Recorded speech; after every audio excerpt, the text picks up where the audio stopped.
pécheurs et qui ne s'assied pas en compagnie des moqueurs, mais qui trouve son plaisir dans la loi de l'Éternel, qui la médite jour et nuit.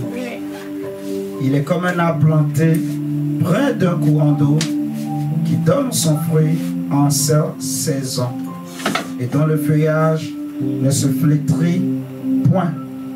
Amen, amen. Amen. Bonsoir tout le monde. Bonsoir. J'espère que vous allez bien. Amen.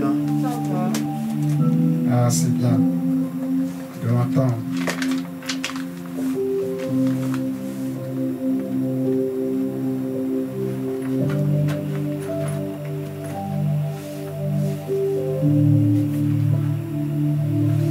Nous allons partager un thème ce soir que je vais écrire au tableau, qui est se tourner vers le Dieu vivant. Se tourner vers le Dieu vivant.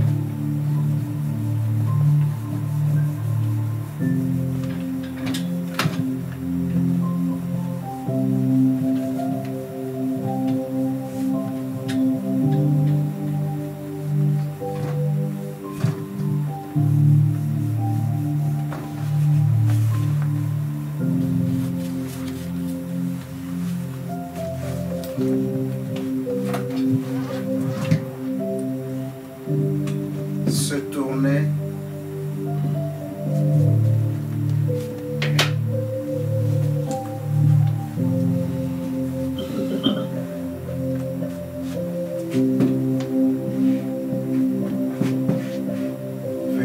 le Dieu vivant. Se tourner vers le Dieu vivant.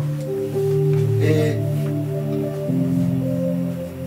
ce texte que je viens de lire dans le Psaume chapitre 1 nous parle d'un arbre ou d'un homme, mais qui est comparé à un arbre. Psaume chapitre 1.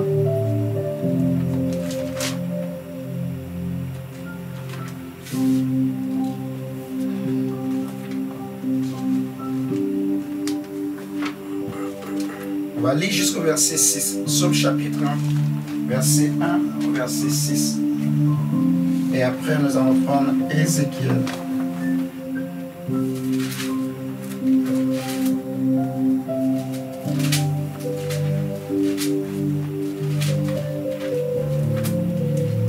Psaume chapitre 1, verset 1 à 6. Heureux l'homme qui ne marche pas selon le conseil des méchants, mais qui ne s'arrête pas sur la voie des pécheurs et qui ne s'assied pas en compagnie des moqueurs. Heureux cet homme qui ne marche pas selon le conseil des méchants, qui ne s'arrête pas sur la voie des pécheurs, de ceux qui transgressent la loi de l'Éternel et qui ne s'assied pas également en compagnie des moqueurs, mais qui trouve son plaisir, qui prend plaisir dans la loi de Dieu, qui trouve sa joie et son bonheur, sa satisfaction, son plaisir. Vous comprenez le mot plaisir? Le plaisir. Amen, amen. Amen. Le plaisir. Il y a beaucoup de choses dans ce monde qui donnent du plaisir aux hommes. Vous êtes d'accord avec moi? Amen. Il y a beaucoup de choses. Mais ici, on nous dit que le plaisir de cet homme, c'est dans la loi de l'Éternel. Qui trouve son plaisir, son plus grand plaisir, son plus suprême plaisir, c'est dans la loi de l'Éternel. C'est lorsqu'il plonge ses regards dans la loi de Dieu. Amen, amen. Amen. On nous dit, et qui la médite jour et nuit. Ma prière ce soir, c'est que Dieu nous aide chacun à méditer jour et nuit cette loi. Amen, amen. Amen. Que tu sois cet homme, que je sois cet homme qui prend son plaisir dans la loi de Dieu. Alléluia. Oh, c'est trop beau. La Bible n'a pas dit heureux l'évangéliste, heureux le pasteur, heureux le docteur. Non, on dit heureux celui qui prend plaisir dans la méditation de la parole de Dieu. Amen, amen. On dit, il est comme un arbre planté près d'un courant d'eau. Dieu avait dit à Josué, dans Josué 1, que ce livre de la loi ne s'éloigne point de ta bouche. Amen. Médite-le jour et nuit, car c'est alors que tu auras du succès dans toutes tes entreprises. La loi de l'Éternel, la révélation de ta parole est claire. Psaume 119. C'est écrit que la révélation de ta parole est claire.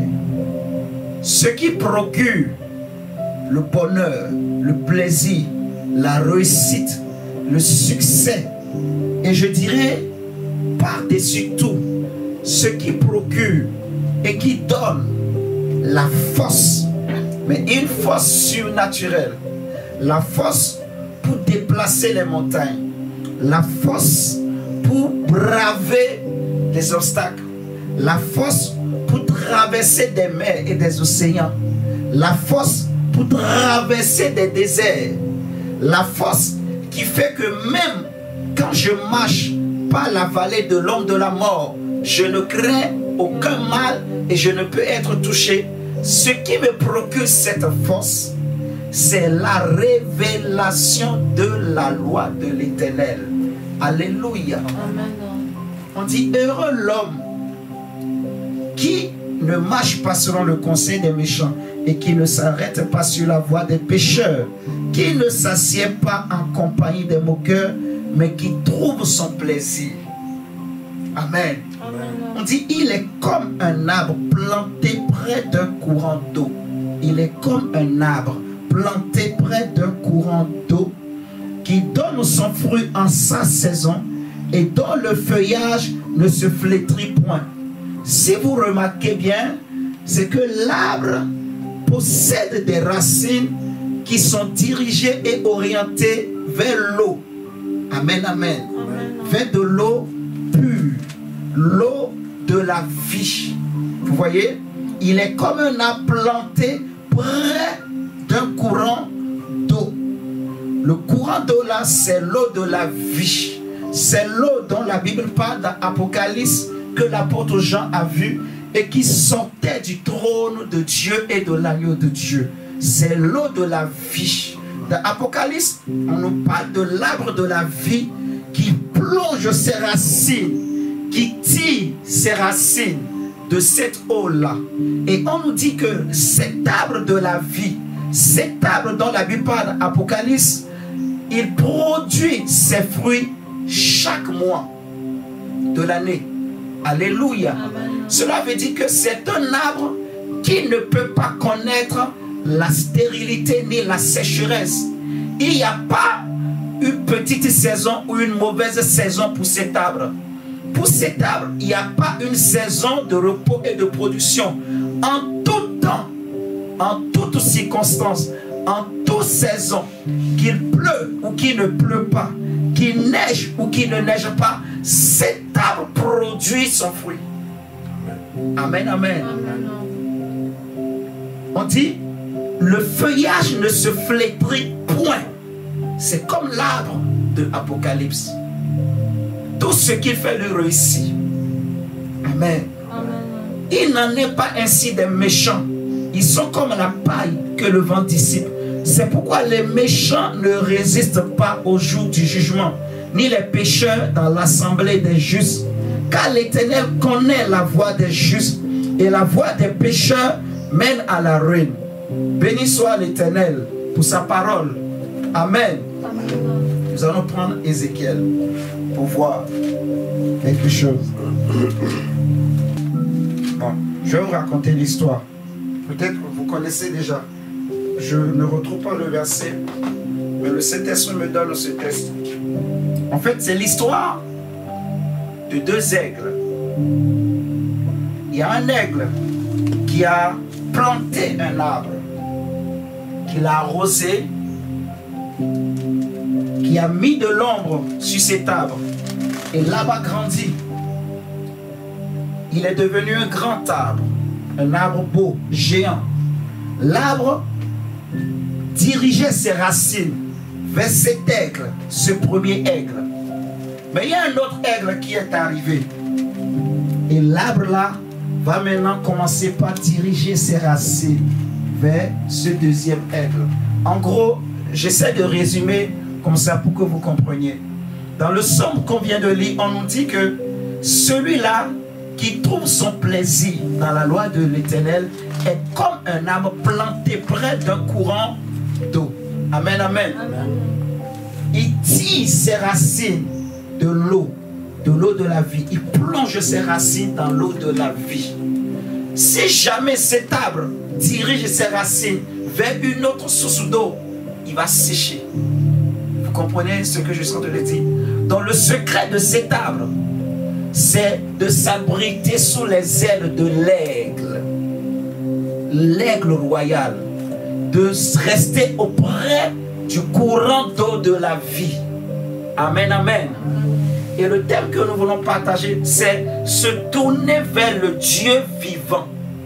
Vous voyez, cette source d'eau-là, en réalité, c'est Christ, c'est Dieu, qui est l'eau de la vie. Il a dit que celui qui a soif, qu'il vienne et qu'il prenne l'eau de la vie et qu'il boive. Amen, amen.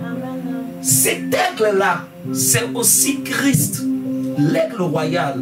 La Bible nous dit que celui qui s'abrite tout près du Très-Haut repose à l'ombre du Tout-Puissant.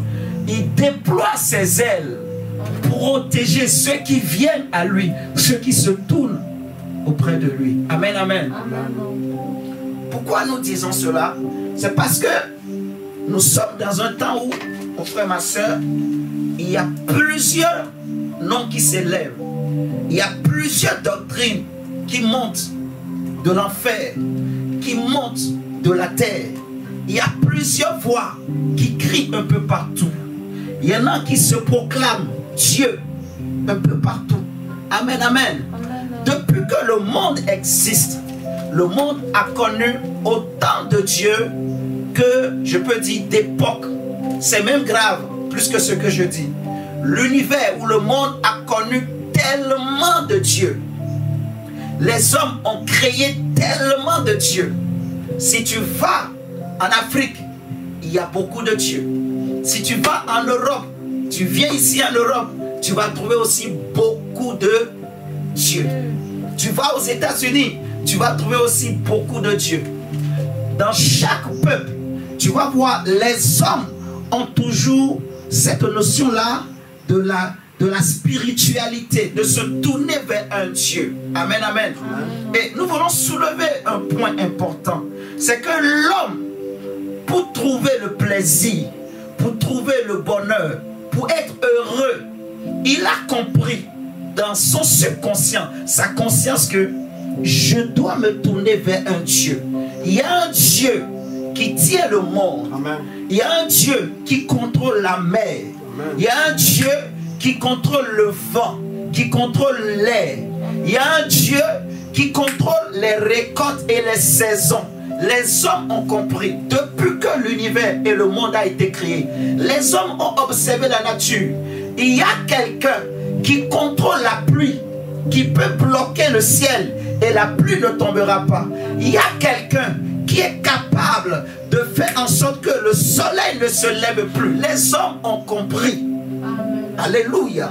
L'univers, le monde a compris que même la maladie, il y a un Dieu qui est capable de guérir. Les hommes ont compris dans leur subconscience, dans leur conscience, qu'il y a un Dieu qui existe. Et alors, les civilisations se sont créées des dieux. Amen, amen. Les hommes, ils cherchent des dieux. Ils cherchent vers qui se tourner. vers qui je peux me tourner pour être heureux dans ma vie? Qu'est-ce qui peut m'apporter le bonheur suprême, la paix inégalable et incomparable que l'argent et l'or ne peuvent me donner? Amen, amen. Les hommes désirent en fait une stabilité infaillible. Les hommes cherchent l'assurance pour le lendemain. Il y a même aujourd'hui dans nos sociétés ce qu'on appelle des sociétés d'assurance. Vous voyez, les gens prennent même des assurances pour leur décès. Vous voyez, pour le lendemain, au cas où quelque chose se passe, je perds le travail, j'ai un accident, j'ai quelque chose, j'ai un petit bobo. Les gens cherchent une assurance, une sécurité, une protection pour leur vie. Amen, amen. Les hommes réfléchissent beaucoup. Les hommes pensent beaucoup. Il y en a qui se projettent loin. Tu prends les parents, ils se projettent aussi loin. Ils imaginent l'avenir de leur enfant. Et dès maintenant, ils préparent même. Tu peux voir un homme qui se lève le matin pendant que tout le monde dort. Il est fatigué, mais il pleut. Il est moins 6 degrés dehors. Il fait froid à mourir. Mais il est prêt à braver ce froid pour aller travailler parce qu'il sait qu'il a une femme et des enfants à nourrir. Il sait qu'il faut payer la scolarité pour l'enfant qui est là à la maison. Alléluia. Il n'a pas peur de la souffrance. Il n'a pas peur de la douleur. Il y a une force qui est en lui. Et il cherche un Dieu qui peut le fortifier, qui peut l'encourager, un Dieu qui peut le soulager. Alléluia. Amen. Il se lève, il puise dans ses forces intérieures, mais il cherche quelqu'un qui peut l'épauler. Il sait que l'enfant là est encore petit. La femme là, même s'il aide, mais elle ne peut pas aider plus que ce qu'elle fait déjà. Même si le mari aide, mais il ne pourra pas aider plus que ce qu'il fait déjà. Parce qu'il est un homme. Et la femme aussi est un homme. Et l'enfant est encore enfant. Alléluia. Et les hommes cherchent un soutien, un appui, un secours. Vers qui se tourner, vers qui je vais diriger, orienter mes racines, mon cœur et mon désir. Amen. Amen. Quel Dieu invoquer? Et le monde a créé des dieux. Tu vas dans tous les peuples, ceux qui ont été avant nous. Ce que je suis en train de dire n'est pas une nouveauté pour eux. C'est une chose ancienne que même les anciens ont connue. Et ceux qui viendront après nous seront confrontés au même problème. Ce problème de mais où est le vrai Dieu? Alléluia. Amen. Et nous voulons parler de se tourner vers le Dieu vivant. Je ne dis pas se tourner vers Dieu, mais vers le Dieu vivant. Pourquoi? Parce qu'il y a beaucoup de noms dans l'univers. Il y en a dans les cieux, parmi les étoiles, les astres qu'on appelle des dieux. Il y en a sur la terre qu'on appelle aussi Dieu. Il y a des hommes qui ont été élevés au rang de Dieu. Les pharaons ont été élevés au rang de Dieu. Alléluia. Les rois de Rome ont été aussi élevés au rang de Dieu, de Seigneur. Les hommes pouvaient les adorer. Vous voyez, l'arbre a été élevé au rang de Dieu. Les choses que Dieu a créées ont été élevées au rang de divinité. Et l'homme se lève le matin. Il va dans la forêt. Il prend son couteau. Il prend sa machette. Il va couper un arbre d'acacia. Il le met au soleil. L'arbre va sécher. Il prend une partie. Il coupe en morceaux. Il fait du feu pour préparer à manger pour sa famille. Mais le reste, il va le donner à un artiste. Il va le donner à un artisan qui va le décorer et lui donner une forme. Et l'on prend cette forme et l'on vient le planter devant sa maison, devant sa porte d'entrée. Et il va maintenant dire, tu es mon Dieu.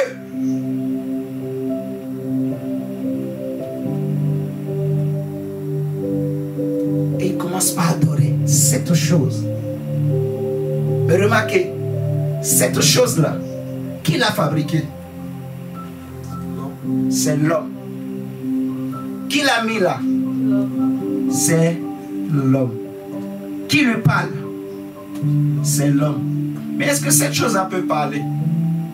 Est-ce que ça peut voir? Est-ce que ça peut entendre? On peut même lui faire des yeux. Mais est-ce qu'il voit? Donc, il y a une chose. Avoir des yeux ne veut pas dire que je vois. Avoir des oreilles ne veut pas dire que j'entends. Avoir aussi une bouche ne veut pas dire aussi que je peux parler. Parce que ces choses-là aussi ont des bouches. Ils ont des yeux, ils ont des oreilles. On leur fait même des pieds et des mains. Mais ils ne peuvent la soulever, ils ne peuvent marcher, ils ne peuvent parler. Pourquoi? Parce qu'ils ne sont pas vivants. Il leur manque quelque chose. Il leur manque quoi? Le souffle, le vent, le souffle. Amen, amen. Amen. Et tu es tout puissant.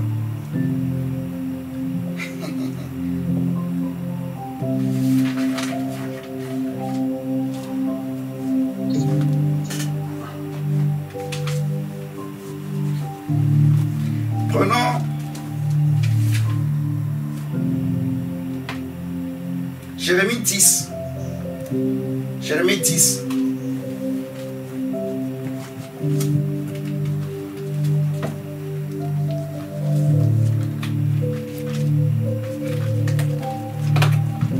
Jérémie chapitre 10.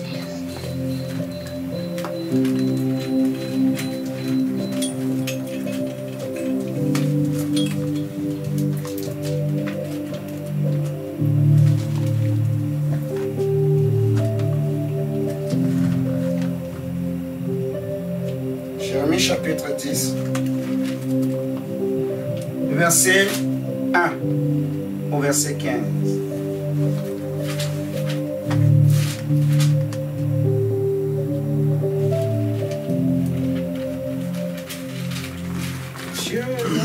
Dieu comme toi. Écoutez la parole de l'Éternel, vous. Écoutez la parole que l'Éternel vous adresse, maison d'Israël. Ainsi parle l'Éternel. N'imitez pas la voix des nations et ne craignez pas les signes du ciel. Parce que les nations les craignent.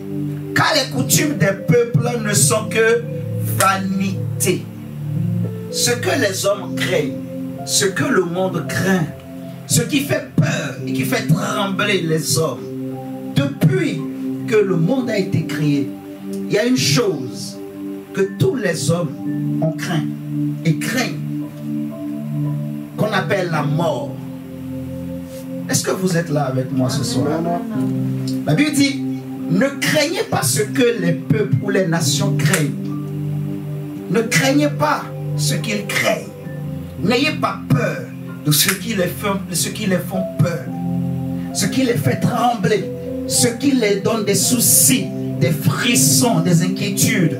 Ne craignez pas ça, en fait. On dit, car les coutumes des peuples ne sont que vanité. On coupe le bois dans la forêt, comme je disais tout à l'heure. La main de l'ouvrier le travaille avec la hache. On l'embellit avec de l'argent et de l'or. On le fixe avec des clous et des marteaux pour qu'il ne branle pas. Ces dieux sont comme une colonne massive et ils ne parlent point. C'est très important. Leur caractéristique. S'ils sont des dieux, ils ne parlent point. On les porte parce qu'ils ne peuvent marcher. Mais ils ont des pieds. Mais ils ne peuvent quand même pas marcher. Comment tu as des pieds, mais tu ne peux pas marcher. Tu as des yeux, mais tu ne peux pas voir. Tu as des oreilles et tu ne peux entendre. Comment tu as une bouche et tu dis je suis Dieu, mais ta bouche ne s'ouvre jamais. Il y a un problème. On dit, on les porte parce qu'ils ne peuvent marcher. Ne les craignez pas, car ils ne sauraient faire aucun mal. Ils ne sauraient faire aucun mal. Et aujourd'hui, quand on parle de ces dieux-là, quand on parle des idoles, les hommes vont toujours penser que l'idole, c'est ce que je vois physiquement comme ça. L'idole, c'est ce que l'Africain fait en Afrique et on verse beaucoup de l'huile rouge là-dessus. C'est pas toujours ça. Jésus a dit, tu ne peux pas servir Dieu et maman. Donc, maman aussi est une idole. Vous voyez? Et maman, c'est spirituel. C'est quelque chose qui est derrière l'économie mondiale. Vous voyez ce que je dis? Maman, ce n'est pas l'argent papier. Ça, c'est très important. Alléluia. Maman, c'est quelque chose qui est derrière l'économie mondiale et qui fait trembler les hommes. Dites seulement aujourd'hui que le salaire des hommes en France, ce mois-ci, ça ne va pas sortir. Vous allez voir.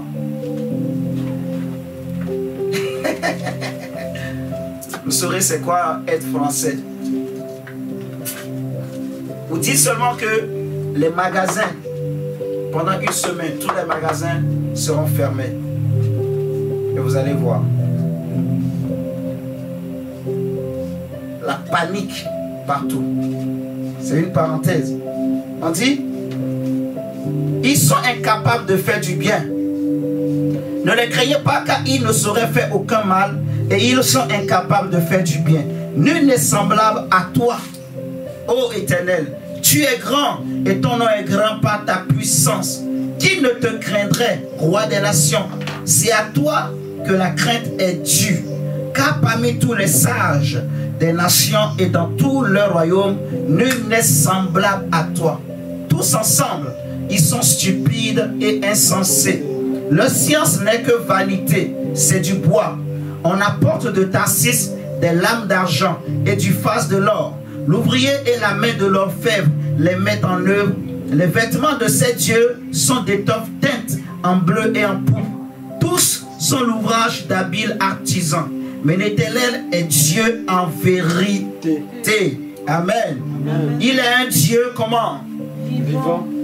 C'est très important. Si vous remarquez bien ce que le prophète a dit, il a décrit tous les autres dieux pour démontrer qu'ils n'ont pas la vie. En fait, c'est ça. Vous voyez ce que je dis? Ils ne possèdent pas la vie en eux. C'est la raison pour laquelle ils ne peuvent faire ni mal ni bien. Ils ne peuvent marcher, ils ne peuvent bouger, ils ne peuvent voir, ils ne peuvent rien faire.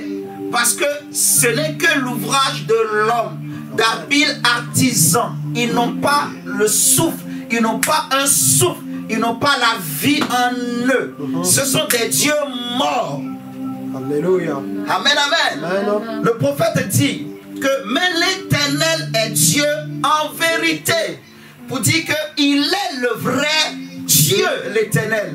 Il est la vraie racine, la vraie source d'eau, la véritable sécurité. Vous voyez, le véritable aigle qui ne tombe jamais, qui n'échoue jamais, qui ne rate jamais sa cible. Alléluia. Il est Dieu en vérité, l'Éternel. Il est un Dieu vivant, un roi éternel. La terre tremble devant sa colère et les nations ne supportent pas sa fureur. Parce que lui n'est pas un Dieu mort. Il est le Dieu qui donne le souffle à toute créature. Regardez la suite. Le prophète Jérémie a tellement bien parlé. Il dit, et les nations ne supportent pas sa colère. Ils ne supportent pas sa colère. Ils ne supportent pas sa colère. La colère du Dieu terrible. La colère du Dieu majestueux, magnifique. La colère du Dieu tout-puissant. Du Dieu très haut. Le Dieu qui habite dans les lieux très élevés. La demeure de ce Dieu est éternelle. La demeure de ce Dieu n'est pas faite de mains d'hommes.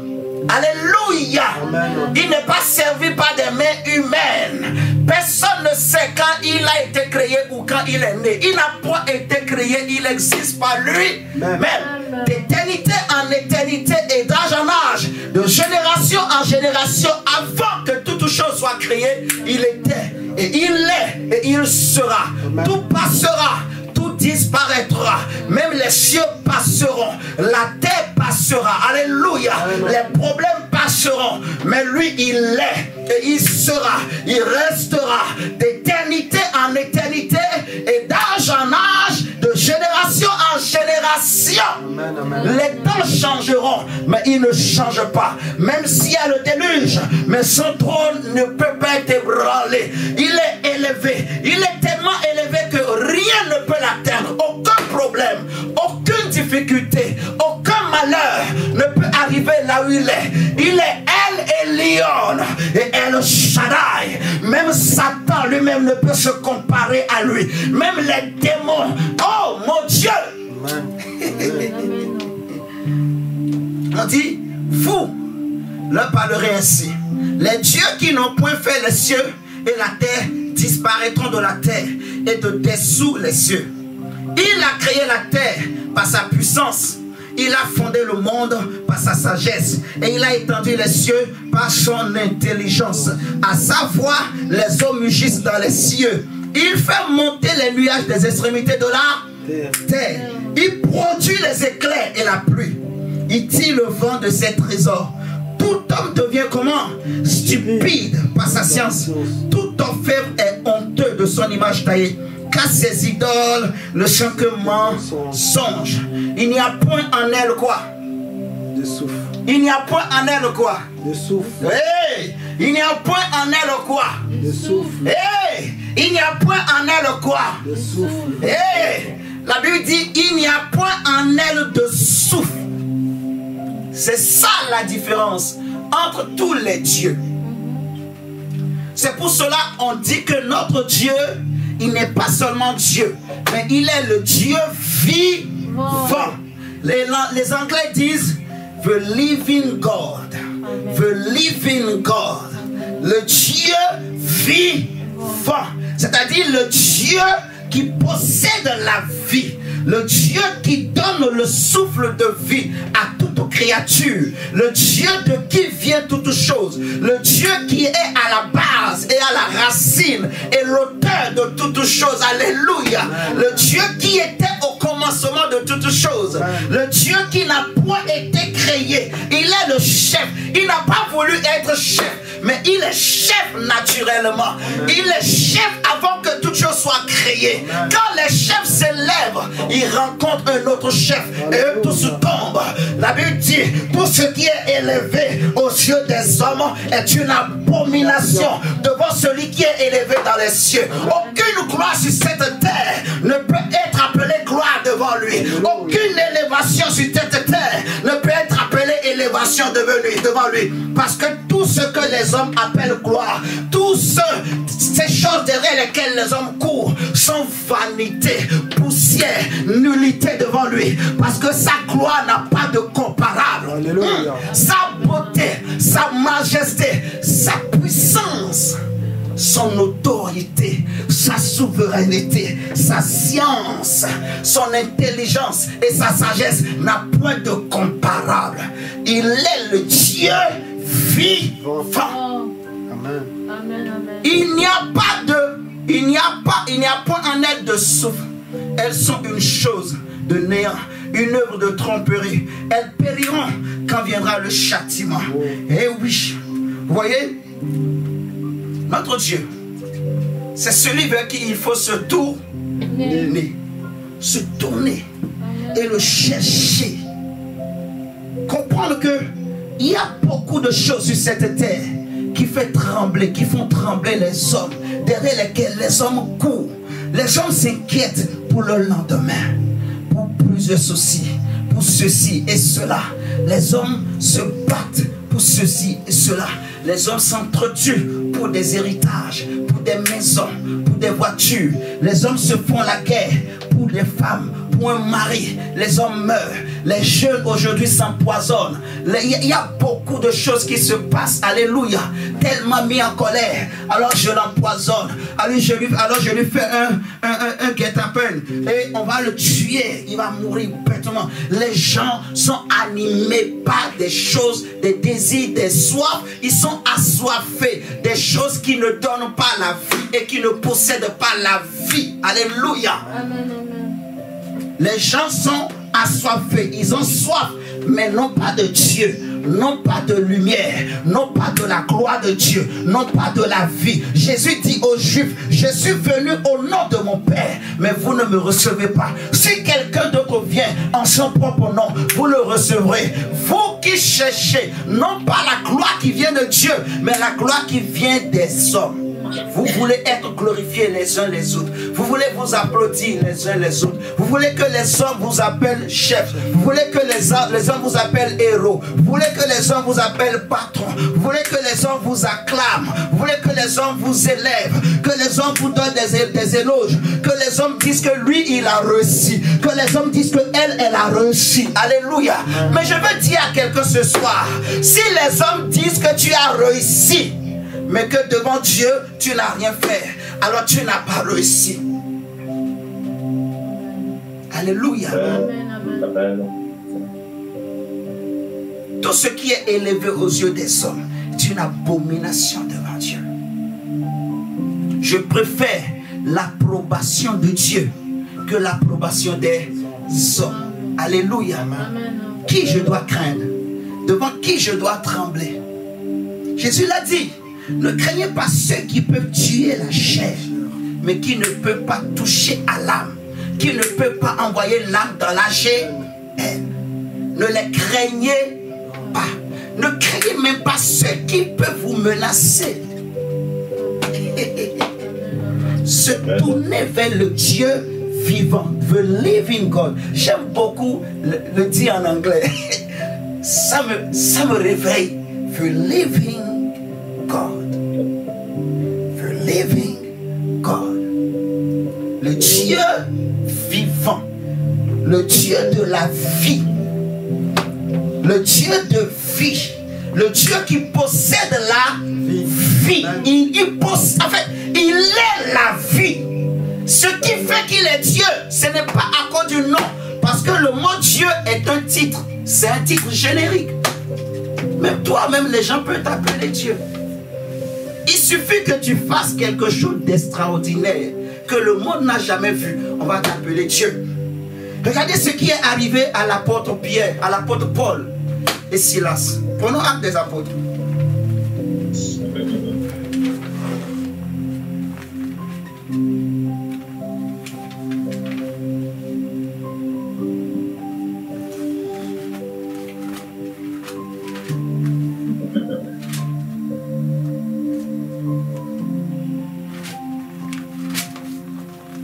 Actes des Apôtres chapitre 14. Actes des Apôtres chapitre 14. Regardez ce qui est arrivé à ces deux hommes. Le verset 8.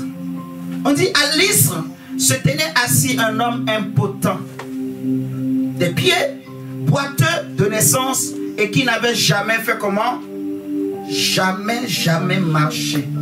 Jamais il n'a marché. Il n'a jamais, cet homme n'a jamais marché dans sa vie. Dès que tu fais quelque chose d'extraordinaire dans ce monde, les hommes t'appelleront Dieu.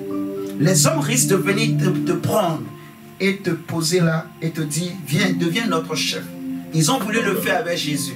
Dès que Jésus a compris, il a fui. Jésus a multiplié le pain. Et les gens ont dit, ah, c'est lui le Messie qui doit arriver. Jésus a compris. Il risque de venir et me prendre et me dire, sois notre roi. Jésus a fui. Regardez, hein. Dès que tu fais quelque chose d'extraordinaire, les hommes vont t'appeler Dieu. Les hommes vont te donner des noms, des éloges. On va t'élever. Et les hommes courent derrière ces choses. On veut se surpasser, non pas pour plaire à Dieu, mais pour plaire à son prochain, pour dépasser son prochain, pour qu'on puisse dire que moi aussi je suis arrivé, moi aussi j'ai fait. Alléluia. Mais je ne cherche pas à plaire à mon Dieu. Je ne cherche pas à trouver mon plaisir dans la loi de Dieu, dans l'obéissance au commandement de Dieu. Je ne cherche pas à connaître Dieu. Regarde ce que le Seigneur dit par la bouche du prophète Osée.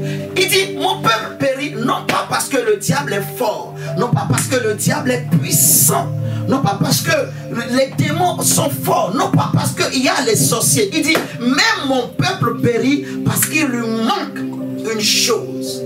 me connaître. Ce qui fait que mon peuple est dans la désolation, c'est le manque de connaissance de moi.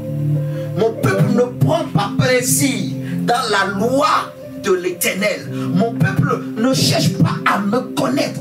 Vous voyez ce que je dis? Mon peuple manque de révélation sur ma personne, sur celui que je suis. Il dit, oh, si Israël pouvait aujourd'hui écouter. Dans le désert, je leur ai parlé, mais ils n'ont pas écouté. C'est pourquoi je les ai rejetés. Éloignez-vous de moi, vous qui commettez l'iniquité. Mais aujourd'hui, si vous entendez sa voix, n'endurcissez pas vos cœurs. Oh, si Israël, si mon peuple pouvait m'écouter, s'il pouvait m'entendre, s'il pouvait écouter, si un cœur, si une âme, une personne pouvait entendre ce que je suis en train de dire, c'est ce que le Seigneur dit dans les psaumes. Si mon peuple pouvait m'entendre, je vais ouvrir les chemins qui étaient fermés devant lui. Je vais en un clin d'œil détruire, renverser tous ses ennemis, enlever tout obstacle. Oh, je vais faire briller ma gloire. Je vais tellement lui faire du bien. Si seulement vous êtes en train de comprendre. Amen, amen. La Bible dit Paul, à Lystre, ils sont allés évangéliser. À Lystre se tenait assis un homme impotent des pieds, boiteux de naissance, et qui n'avait jamais marché. Il écoutait Paul parler Paul. Et Paul, fixant les regards sur lui et voyant qu'il avait la foi pour être guéri, dit d'une voix forte, lève-toi, droit sur tes pieds. Et il se leva d'un bond et marcha. Oh my God, c'est magnifique, c'est merveilleux. As-tu déjà vu un homme boiteux de naissance marcher? Vous êtes en train de comprendre ce que Paul vient de faire. Aux yeux des hommes, les gens diront c'est Paul qui a fait. Alléluia. Mais toi et moi on sait, ce n'est pas Paul, mais c'est l'esprit de Christ qui était en Paul. C'est Christ au travers de Paul qui a fait le miracle. Amen. Le miracle, ce n'est pas Paul qui l'a fait. Paul n'est qu'un instrument. Il est un serviteur inutile. Alléluia. Et c'est parce que Paul a compris cela que Dieu l'utilise ailleurs. C'est parce que Paul accepte d'être inutile. Parce que tant que tu refuses d'être inutile devant Dieu, il ne va pas t'utiliser. Sinon, si tu utilises, tu vas dire que c'est toi qui as fait. Vous comprenez là? Amen. Tant que tu refuses d'être inutile, Dieu ne te utilisera pas. Cela veut dire, tant que tu n'acceptes pas de mourir à toi-même, il ne va pas passer par toi. Vous comprenez? La Bible dit que il se leva d'un bond et marcha. À la vue de ce que Paul avait fait, la foule éleva la voix et dit en langue lycaonienne, les dieux sous une forme humaine sont descendus vers nous. Vous voyez ça? Paul et Silas sont devenus des dieux. Pourquoi? Parce qu'ils ont fait une chose extraordinaire. Alléluia. Amen. Paul et Silas ont fait quelque chose d'extraordinaire. Il dit, les dieux sous une forme humaine sont descendus vers nous. Ils appelaient Barnabas Jupiter et Paul Mercure. Pourquoi? Parce que c'était lui qui portait la parole. Et c'est ça le non-sens. Je ne sais pas si vous dites le mode irréfléchi, insensé des hommes. Le manque d'intelligence et de connaissance qui pousse l'homme, l'humanité, de penser que quand il y a quelque chose d'extraordinaire, c'est que c'est l'homme qui l'a fait. Non. Non. Tout ce qui est extraordinaire, c'est Dieu qui est derrière. Amen, amen. Vous voyez ce que je dis? Quand un homme, il devrait, dans un accident, il devrait mourir, mais il ne meurt pas. Même s'il a fait des gris-gris, lui va dire, mon fétiche m'a gardé. Non. C'est Dieu qui use de patience. Alléluia. Nous ne voulons pas que tu meurs et que tu ailles en enfer. Mais Dieu t'accorde encore une chance pour que tu te répandes et que tu sois sauvé. Mais si tu refuses un jour, tu vas te laisser. Le jour là, où ton Dieu là, ton démon là, ton fétiche là, il ne va pas marcher là. Mais notre Dieu, qu'il pleut ou il neige, fétiche ou pas, il dit même si tu traverses la vallée de l'ombre de la mort, je ne t'abandonnerai point, je ne te délaisserai point. Alléluia. Je serai avec toi, je serai à ta droite. Alléluia. David il dit, je voyais constamment le Seigneur à ma droite. Il ne permettra pas que son serviteur voie la corruption. Alléluia. Notre Dieu, ténèbres ou pas, il est là. Il n'abandonne jamais. Je me rappelle de notre frère Daniel, quand on l'a jeté dans la fosse. Le roi a dit, je vois une quatrième personne. Il vient, Daniel, serviteur du roi très haut, du Dieu très haut.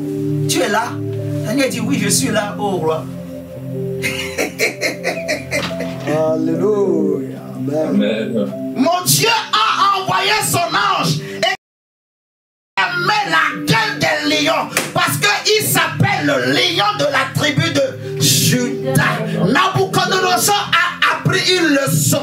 Il y a Dieu et Dieu. Il y a les dieux morts. Il y a des choses, en fait, il y a des accidents qui arrivent et les hommes mettent ça sur le compte de ces dieux-là. Alléluia. Quand notre Dieu fait quelque chose, les hommes disent que c'est leur Dieu. Mais en réalité, leurs dieux sont morts. Ils ne peuvent rien faire. Alléluia. Tout ce qu'on met sur le compte de leur Dieu là, c'est notre Dieu en réalité qui est en train d'agir dans la vie des hommes. Mais parce que les hommes sont ignorants, ils ne connaissent pas les choses. Alors ils disent que c'est Jupiter et Mercure. Ils ont dit, les dieux sont descendus vers nous. Dieu a fermé la gueule des lions. Parce qu'il est vivant. Alléluia. Il est vivant. Mon frère, ma soeur, j'aimerais te dire ce soir que ton Dieu est vivant. Il est le living God. Il est le Dieu vivant. Le seul vers qui toi et moi, on doit tourner nos regards, nos racines. Alléluia. Le seul. On va chercher à trouver notre plaisir. Il est celui qui fait la joie de nos cœurs. Alléluia. Sa parole, on doit chercher nous jour et nuit. Il dit, ils ont appelé Paul Mercure parce que c'était lui qui portait la parole. Le prêtre de Jupiter, dont le temple était à l'entrée de la ville, amena des taureaux avec des bandelettes vers les portes et voulait de même que la foule offrit un sacrifice. Les apôtres Barnabas et Paul, ayant appris cela, déchiraient leurs vêtements. Oui, ils déchiraient leurs vêtements. Parce que Dieu dit, je ne donnerai pas ma gloire à un homme, ni mon honneur aux idoles. Il ne partage pas sa gloire. Il ne partage pas son honneur. Mais nous les hommes, nous donnons la gloire de Dieu aux hommes. Quand les hommes voient des choses extraordinaires, on met ça sur le compte des faux dieux, des idoles. Tu vois quelqu'un, il est sauvé d'un accident, d'une mort certaine. Il va dire, c'est le Dieu de ma famille. C'est les fétiches. C'est la corde que j'avais au rein là qui m'a protégé. C'est ce que le fétiche m'a donné. J'avais au bras là qui m'a protégé. Fétiche. No sense. Foolish. Folie. Folie. Amen, amen. Amen. Bêtise. Ignorance sur ignorance. Il m'a dit non. C'est le Dieu de ma famille, le serpent. Quel serpent? Quel Dieu? Quel Dieu? Paul le dit. C'est vrai qu'il y a des choses dans le monde que les hommes appellent Dieu, que les hommes appellent même des seigneurs. Mais nous, qui avons la connaissance, nous savons qu'il n'y a qu'un seul Dieu. Amen. Le Dieu vivant. Tous les autres là sont des dieux morts. Amen. Alléluia. Amen. Paul et Silas déchiraient leurs vêtements et se précipitaient au milieu de la foule en s'écriant, ô homme, pourquoi agissez-vous de la sorte? Nous aussi, nous sommes des hommes. Nous sommes des hommes de la même nature que vous et vous apportant une bonne nouvelle. Nous vous exhortons à renoncer à ces choses vaines. Amen, amen. À renoncer à ces choses veines pour vous tourner vers le Dieu Vivant. J'aime beaucoup ça.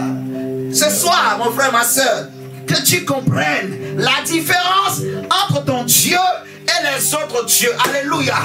Entre Christ et Bélial, entre les idoles et l'Éternel. Que tu comprennes la différence entre le Dieu de tes ancêtres, le Dieu de tes parents, le Dieu de la famille d'où tu viens ou de la famille que je viens et le Dieu des cieux qui ne sommeille et ni ne dort. Alléluia. La différence, c'est que les autres sont morts. Ils n'ont pas de souffle. Ils n'ont pas de vie. Mais notre Dieu, le Dieu des cieux, le Père de notre Seigneur Jésus-Christ et notre Seigneur Jésus, c'est le Dieu vivant. C'est ce que Paul dit. Ce que je suis en train de dire ce soir, c'est ce qu'il le dit. Nous sommes venus vous apporter un message. Ce miracle-là, cette chose extraordinaire, ce n'est pas nous qui l'avons fait, mais c'est le Dieu vivant. Il dit, et vous apportant une bonne nouvelle, nous vous exhortons au nom du Seigneur Jésus à renoncer à ces choses vaines pour vous tourner, vous voyez, se tourner vers le Dieu vivant, pour vous tourner vers le Dieu vivant. Nous vous exhortons à renoncer à ces choses, à renoncer à ces idolâtries. N'appelez pas, je ne sais pas, mal ce que le monde appelle mal. N'appelez pas bien ce que le monde appelle. N'appelez pas Dieu ce que le monde appelle Dieu. Ne courez pas derrière ce derrière quoi le monde court. Non. Alléluia. Ne vous tournez pas vers tout ce que derrière quoi le monde se tourne. Non. Tournons nos cœurs vers le seul et l'unique, le véritable, qui est le même, hier, aujourd'hui et éternellement. Esaïe dit, non, la main de l'Éternel n'est pas trop courte pour agir, ses oreilles ne sont pas trop dures pour entendre, ses pieds ne sont pas lourds pour marcher. Non, non. Il entend, il écoute, il voit et il parle, il vit, alléluia. Il n'est pas loin de toi, il est à côté de toi. C'est l'évangile que nous prêchons qui est auprès de toi et auprès de moi, près de ton cœur et près de mon cœur. Et cet évangile te dit et me dit, si tu crois au Seigneur Jésus-Christ de Nazareth et si tu confesses de ta bouche que Dieu l'a ressuscité d'entre les morts, tu seras sauvé. Tournons nos cœurs et nos regards vers Jésus. Psaume 1 nous dit qu'il trouve son plaisir dans la loi de l'Éternel seul. Alléluia. Parce qu'il est la vie, la source d'eau vive, l'aigle royal qui peut étendre ses ailes et nous protéger. Alléluia. Il nous protéger. Il est la source. C'est de lui que nous sommes tirés. Nous sommes de sa race. Nous sommes de sa nature. Nous sommes créés à son image, toi et moi. Alléluia. Nous ne venons pas d'un arbre ou d'un singe. Tu ne viens pas d'un chimpanzé. Oh Dieu, ne crois pas tout ce que le monde croit. Tu veux être scientifique? Hein? Parce que je veux te parler d'une autre science. Sois scientifique du ciel. Amen. Alléluia. Amen. Tu ne viens pas d'un arbre. Tu ne viens pas d'un singe ou d'un chimpanzé. Non. Vous n'êtes pas pareil. Je suis créé à l'image de Dieu. Paul le dit. Nous sommes de sa race. Nous sommes de sa famille. Christ est notre grand frère. Nous sommes ses petits frères et ses petites sœurs. Son sang coule dans nos veines. Alléluia.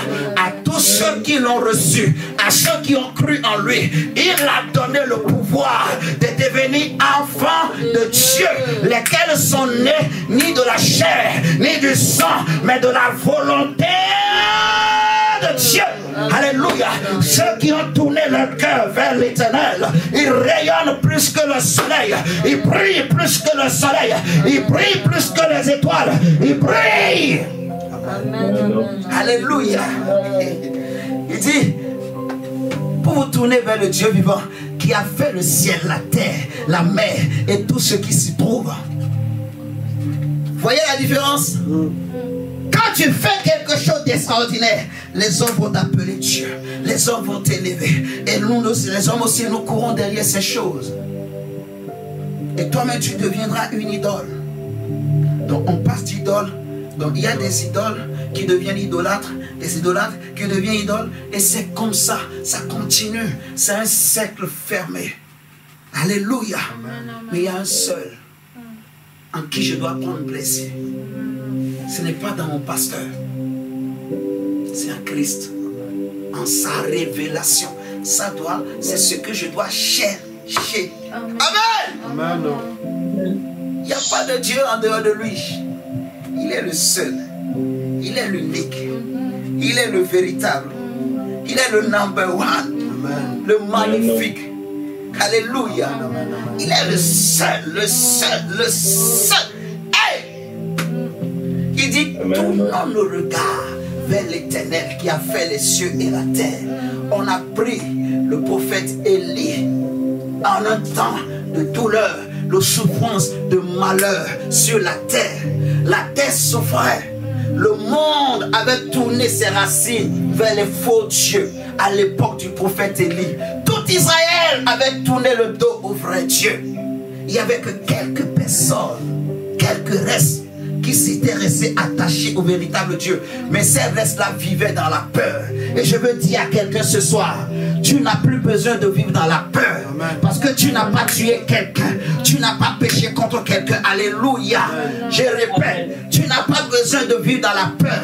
La peur des sorciers. La peur qu'on t'attaque. La peur qu'on te vole. La peur qu'on te fasse ceci. La peur qu'on te fasse cela. La peur doit changer de camp. Parce que toi, tu appartiens au Dieu vivant. Au temps d'Élie, tous ceux qui craignaient Dieu, beaucoup étaient obligés de se cacher parce que Jézabel